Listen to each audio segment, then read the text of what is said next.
সুন্দর করে এই সাজিয়ে দিচ্ছি।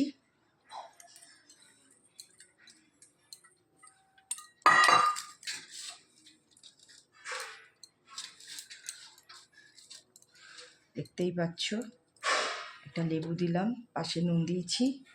এইবারে দিচ্ছি হচ্ছে মাছ ভাজা, তারপরে বেগুন ভাজা, এই আলু ভাজা, একটু গাজর ভাজা, একটুখানি হচ্ছে তোমার বকুলি ভাজা, আর এই হচ্ছে সিম ভাজা। দেখতেই পাচ্ছ 5 রকমের ভাজা করেছি। আর এই হচ্ছে ডাল, এই হচ্ছে চাটনি, এটা হচ্ছে মেন জিনিস হচ্ছে পায়েস। জন্মদিনে হচ্ছে এটাই হচ্ছে মেন। আর কিছু দিক না দিক, আজকালকার যুগে তো সব নিউ ইয়র্কে সুইজারল্যান্ডের জন্মদিন পালন করে, হ্যাপি বার্থডে করে কেক কাটে, কেটে আবার মোমবাতি নিভিয়ে ফু দিয়ে তার আলোয় নিভিয়ে দেয়। যাই হোক, এখন যেরকম নিয়ম চলছে কলিযুগে তাই করছে লোকে। কিন্তু আমরা যেহেতু বাঙালি, আমরা যেহেতু সনাতন ধর্মী দীক্ষিত, তার জন্য আমরা সনাতন ধর্মেরই কিছু মেনে আমরা চলছি।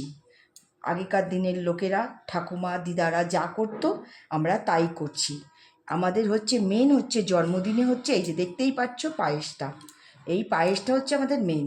এর মধ্যে আর তুমি যা খুশি দাও সেটা পরে, কিন্তু পায়েসটা 5 রকমের ভাজা, তার সাথে একটা মাছ ভাজা, একটা ডাল, একটু চাটনি, এই দিলাম। এই যে জলটাও সামনে দিয়ে দিলাম। মাংসটা আমি সামনে দিচ্ছি না, কারণ মাংসটা কিন্তু জন্মদিনে চলে না, চলে না, তার জন্য মাংসটা আমি সামনে দিলাম না।